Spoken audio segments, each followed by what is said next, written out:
Well, this next child abduction case ends as tragically as it possibly can, with a 4-year-old boy left dead in the street, discarded like a piece of trash. Saturday, May 15th at 6:50 a.m., Dallas police officers respond to a 911 call that a jogger has found a dead child in the street in a pool of blood. It was 4-year-old Cash Gernon. Cash had been sleeping in a toddler bed with his twin brother, Carter, when someone crept in while he was sleeping, picked him up out of his bed, and took off with him. It's like a horror film. You know, these cases don't happen a lot where someone breaks into a house and takes a child, but they have happened. They have, and they do. And to me, it is the most frightening of situations, because when a baby is sleeping in a home, that should be their safest place. Mm-hmm. Oh, Judy, this one just really, really upsets me. I know it upsets everyone. Now, what's crucial here, like in the first case, is that there's a baby monitor in the room which captures this whole thing and shows the abduction and the assailant. And apparently, the assailant was also captured on security cameras around the home and in the neighborhood. So police say that this, again, happened at about 5 a.m. This is when Cash was lifted out of his bed. And now, according to the Daily Mail, 2 hours after the intruder takes Cash, 2 hours later, comes back for Carter. Oh. So that means for 2 hours, no one knows that Cash is gone. Mm-hmm. Carter, still sleeping, innocently dreaming in his little world. And the intruder comes back, but something happens. They don't know what, but it either startled the intruder or it made him change his mind because he left without taking the other twin. And then it's about this time that everything is, starting to unravel about the timing of everything, what's going on. The child is found in the street. So that is incredible to me. The level, that to take a child and then come back for the other one. Mm-hmm. And presumably by the time you come back for the second child, the first one presumably is dead. Right. I can't believe, what the heck's going on with something like this. I realize it's so depraved. No one can probably explain this for us. Mm. The following day, 18-year-old Darren Brown is arrested and charged with the abduction and theft, but not with murder because prosecutors are waiting for forensic evidence before any further charges. Police say that neighborhood ring cameras captured Darren Brown casing the home some 2 months before the abduction. Brown lives with his parents about half a mile away, and he is being held on $1.5 million as well. His mother claims he didn't do it and is being framed. Now, the neighbors are upset because they claim that on their surveillance cameras, they saw him or a man who looked like him, not just casing the joint, but walking around and lifting door handles on cars to see if they were open in an attempt, to rummage through. And that they called the police and the police didn't do anything, meaning they didn't add any extra patrols or respond in a way which some neighbors feel like, look, we warned you, something was going on and you didn't respond. And therefore, some of this is on you. I can understand the frustration of neighbors when they're alerting police to a situation. I absolutely understand that. But the circumstances of this one are so complex because of all of the people involved that one has to wonder that I'm not sure extra patrols might have stopped something like this. Because you're always looking for that one little opportunity, right? Right. So while all of this is going on about whether the house was under surveillance, whether this was premeditated, while all those discussions are going on, here's what's going on in the child's immediate life which to me is the most troubling. So the twins were staying at the home of the father's ex-girlfriend. Ex-girlfriend. No one has even seen the father in public since this happened. Since Cash was murdered, we have not seen him. The father, Trevor Gernon, appears to be in hiding because there is a bench warrant for his arrest for failing to appear in court on an unrelated matter earlier. So I think that's part of what's going on here, Judy. And he also has a criminal history, which we will get into in a second. Now let's get to the twins' biological mother before we even get to the house where the kids were staying.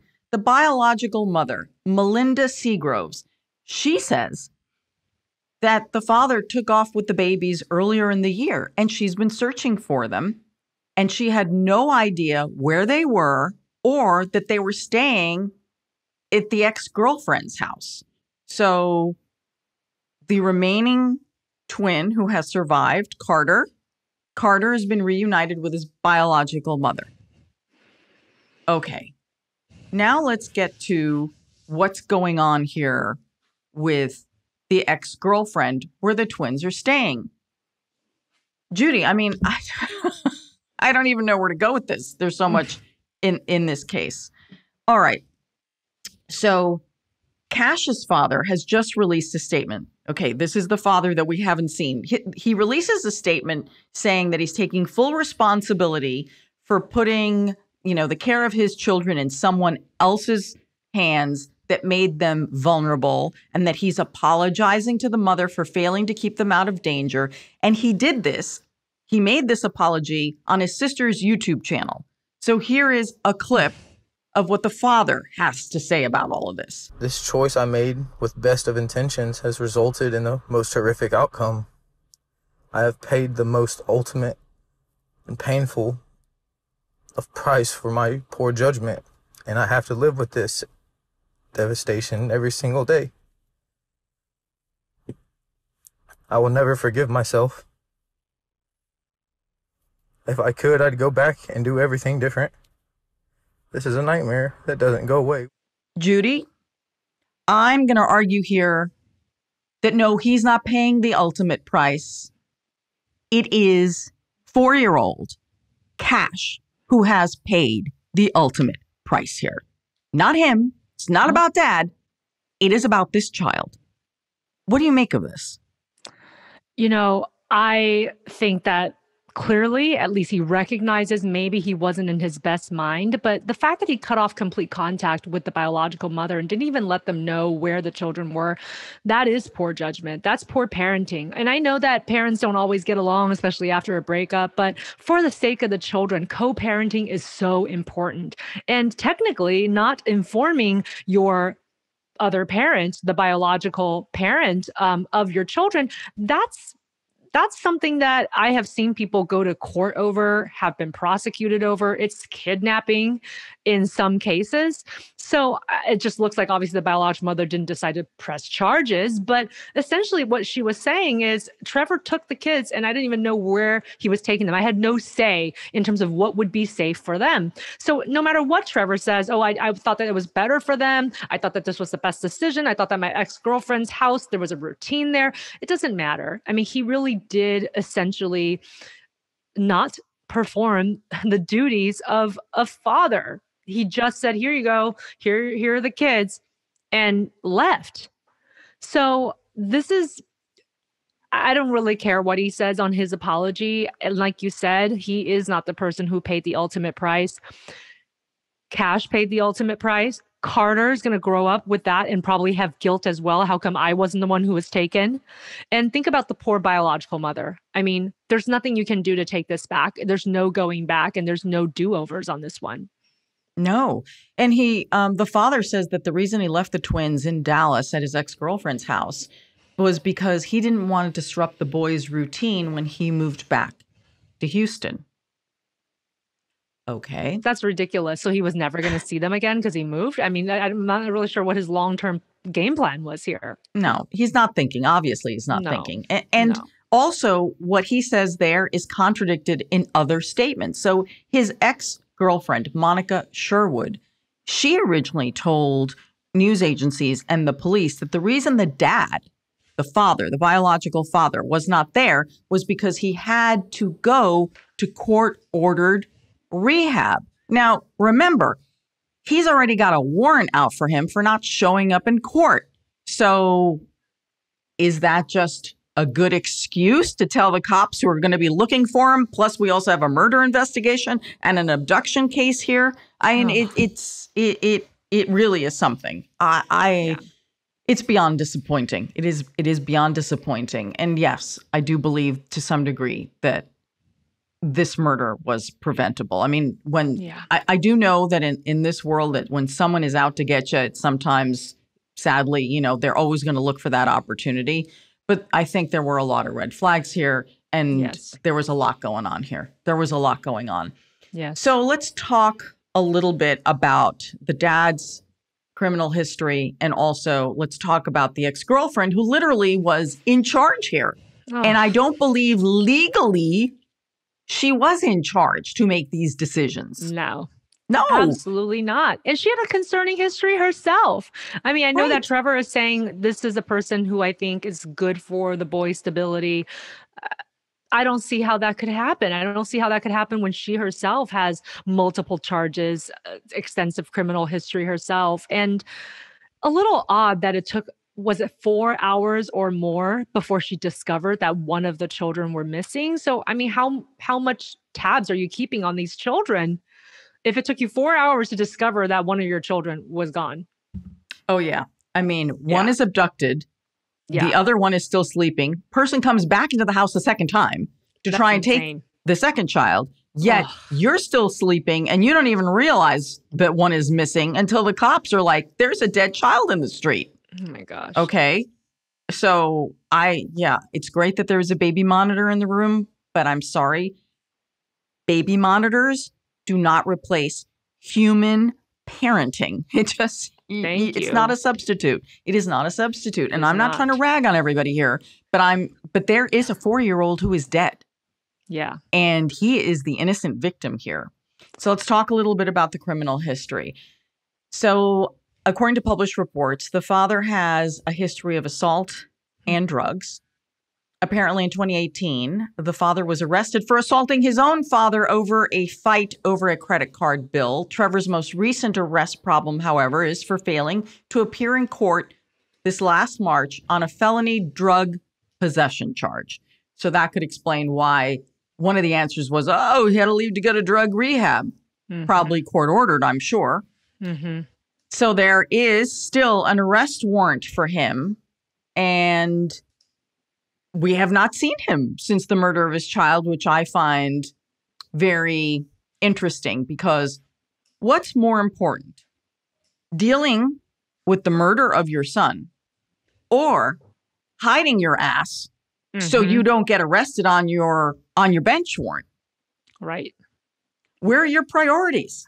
I think this just shows the lapse of judgment, the lack of responsibility, that this is a pattern for Trevor. This is not the first time where he's going through a tough time right now. Let's forgive him because he's under stress at this moment. No, this is a person, we're painting a picture of a person who has this pattern of neglect and lack of responsibility and not prioritizing and not thinking straight, and quite honestly, seemingly being very selfish. It doesn't really matter what kind of excuse he gave on his sister's YouTube channel. I think all the parents in the world, and people even who aren't parents and just are people who are good citizens, are just enraged right now because, as you mentioned, this is probably preventable. This is not, the person came back twice. Like, this is not just your run of the mill, it could have happened to anybody. I don't think that that's true. Yeah. So the woman who was in charge of taking care of the twins, the ex, Monica Sherwood, she has several children of her own and some prior incidents for assault and drugs, according to Yahoo News. Her most recent arrest included charges of possession of methamphetamines. Mm-hmm. Now, here to me is a very interesting part of the narrative of this case. Apparently, at least one of her children is friends with the suspect who is charged with the abduction at this point, Darren Brown. He's the accused abductor. They went to high school together, and Darren Brown may have even visited the house up to 2 days before the abduction. Supposedly, she's told a few stories. She went to the supermarket, came back. He was in the house. Well, I guess he'd be in the house if he was friends with your other kids. But apparently, he was showing some favoritism towards Cash. It's possible, right? All of that's possible.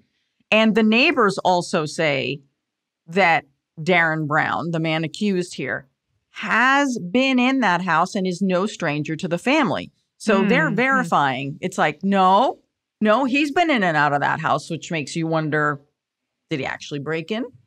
Right. Was the door open? Did he have a key? I have no idea. Oh, my gosh. I have no idea. But what I am certain of is that a lot more could have been done to take care of these children. And this was not the way that Cash's life was supposed to end.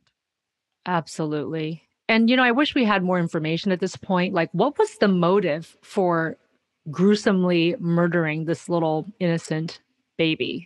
Police have not released that at all yet. We have no idea. It's crazy. It's like, what was going on in Darren's mind? Like, it happened all so quickly that it didn't seem like he was abducting Cash to claim him as his own or to try to even take care of him. It was like it feels like it was a very concerted abduction effort and killing because it happened so quickly. And I do want to remind everyone that he is not, that Darren Brown is not charged with killing Cash. He is charged with the abduction. And we want to also make clear that his mother says that he is innocent. And I do find this interesting. The fact that the autopsy is not back and the forensics are not back completely. The fact that prosecutors are not charging with murder yet because they want to see the forensics. I'm just going to toss this out there as a possibility. It is possible, let's just say, and again, innocent until proven guilty, if he did break into that house and he did steal that child, is it possible he could have stole that child for someone else? Just going to say, I'm not saying that that's true, but I think it's very interesting that the police have not charged him with murder. Right. So I really, as soon as we get those forensics in and we get more information, this is a case I really want to update because we need to figure out the rest of this story. Absolutely. There's so many missing pieces and just things that don't quite make sense, and all these complexities with the people who are involved and what was going on in Monica's mind and what is her relationship exactly with Darren and how close were they and how they had conversations about Cash and Carter. We don't have any of that information. No, and she hasn't been charged either. The woman who is taking care of the children, she's not been charged either. And I'm not suggesting that she will be. Just I do believe that a lot more is going to happen with this case once the forensic evidence comes in. Right.